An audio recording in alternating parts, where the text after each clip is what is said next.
How do you begin to believe something that you don't believe when the proof is there? Abraham, it's true. This is the reality. This is what we've got. This is how it's going. My eyes are not deceiving me. My ears are not deceiving me. This is the truth of my reality. How do I create other than that? And we say, you're really upon something important if you're asking that question, because most people offer almost all of their vibration in response to what they are observing.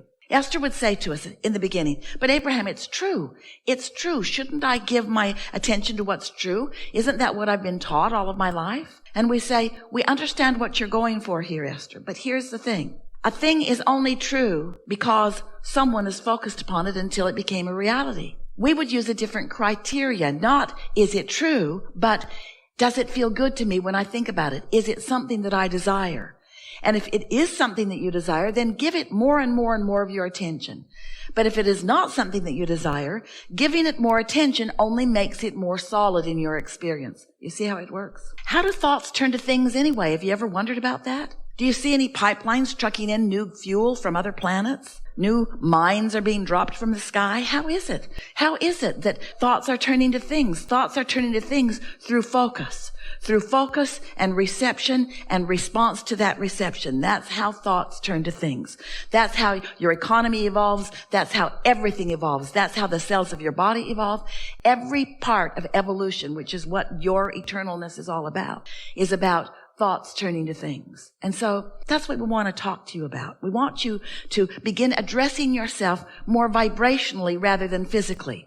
Because the physical parts of you, the physical things that you are giving your attention to, those are already manifested. That's already done. That's like gum that you've chewed the flavor out of. That really is not where you want to put your attention. You want to put your attention upon where you are going.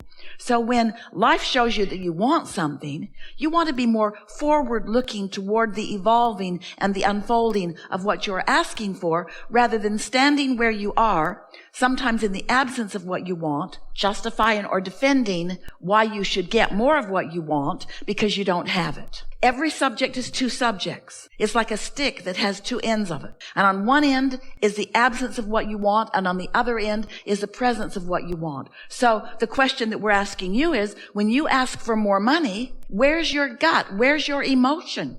Are you standing in a feeling of desperation? Are you standing in a feeling of disappointment? Or are you standing in an attitude of appreciation and anticipation? Where's your vibration relative to the things that you're asking for? Are you more of a vibrational match to what you want? Or are you more of a vibrational match to its absence? Are you more of a vibrational match to the problem or the solution? To the question or the answer? Well, we can tell you the answer. You can tell by how things are unfolding. However it's turned out so far, that's what you're a vibrational match to. It's always that way. You can tell what you're offering vibrationally by what you're living, by what you're surrounded by. So here's what we want you to hear that may be new for you. And it really is the answer to getting past beliefs that don't serve you. A belief is only a thought you continue to think. That's all. A belief is just a thought that you continue to think. Now, we want to help you let yourself off the hook a little bit. You continue to think those thoughts because law of attraction really helps you to continue to think those thoughts. You can't think far past the thoughts that you're already thinking. So there's no hope for you. We've enjoyed this interaction immensely. Good luck with all of that. Think of us, we're living happily ever after.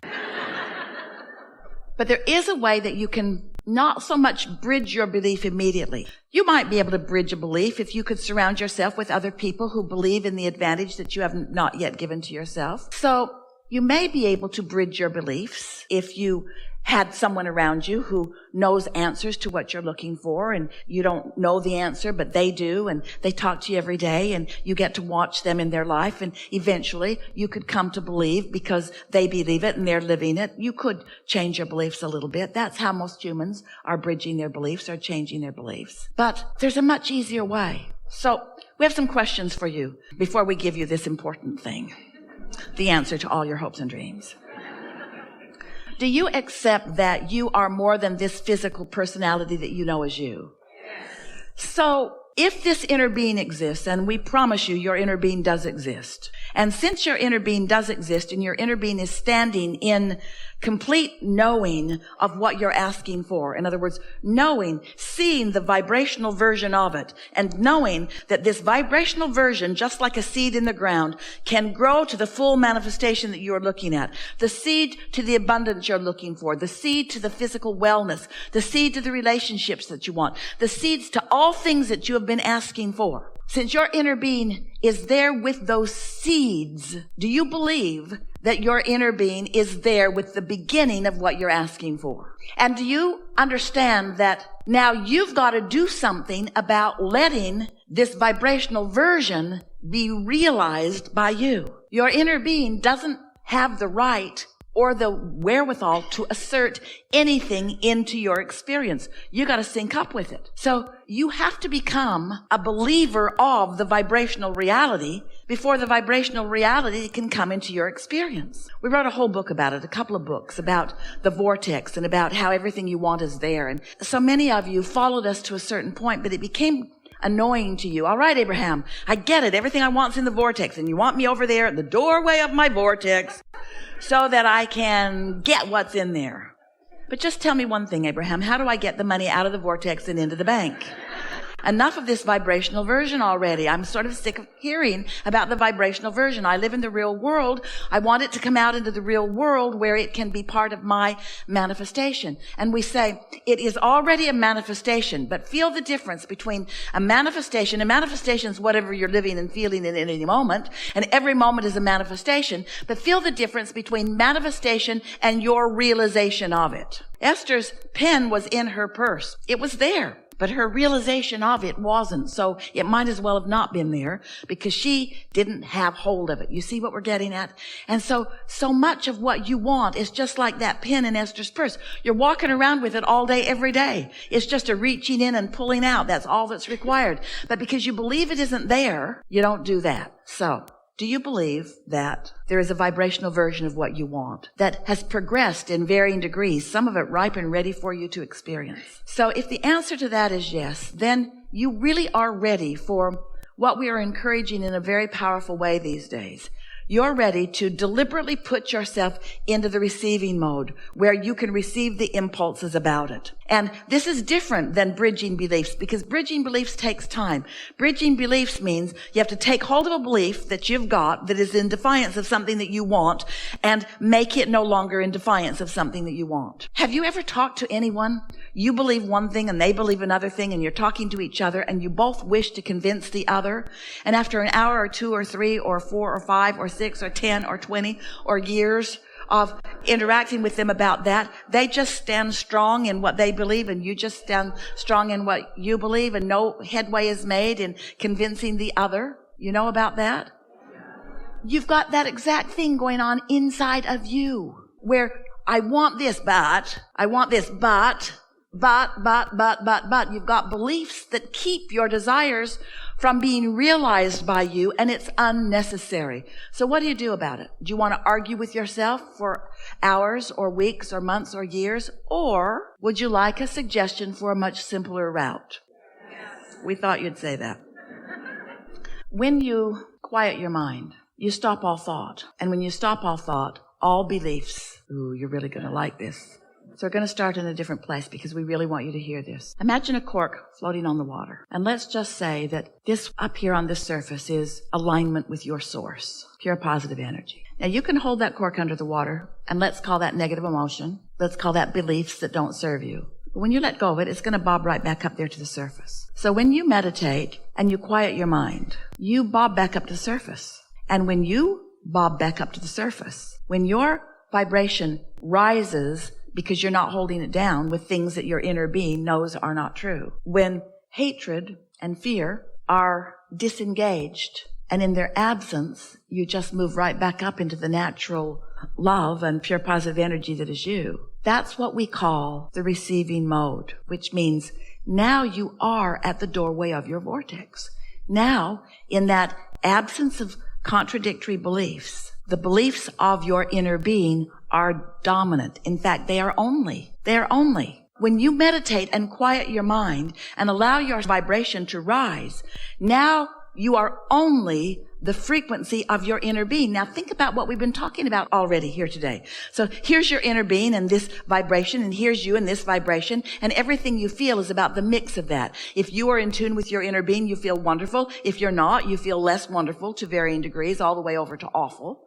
But when you meditate and quiet that part of your vibration and your vibration rises, now you are at the doorway of your vortex.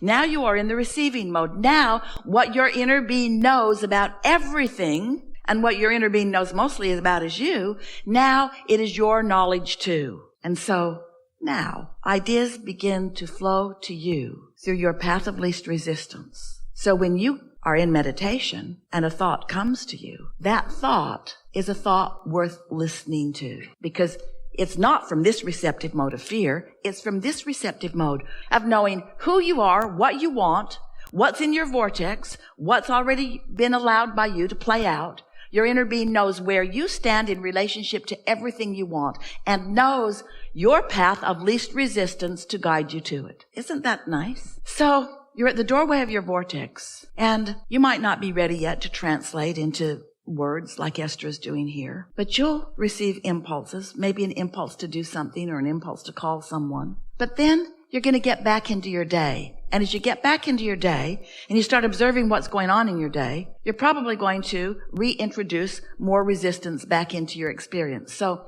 the closer to meditation, the more likely you are to more clearly receive the answers that you've been listening for. The further into the day you get, the more you're going to start behaving like you usually do.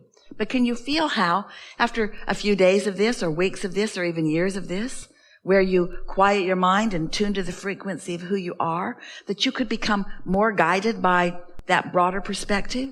Esther's been asking herself a lot. Now, she's been receiving us since 1985. That's a long time. And yet, even today, she will ask herself as a thought comes, because your receiver is always on, isn't it? As a thought comes, she will ask herself, where did that thought come from? Now, if the television's on, it's pretty obvious where the thought came from. But when she's just taking her walk, or when she's in the shower, or when she's moving about in her day, and thoughts come as they do all day, she's been stopping and saying, where's that thought coming from? What receiving mode am I in? What train of thought led to that? Was I in the receiving mode of worrying about things, or was I in the receiving mode of appreciating things?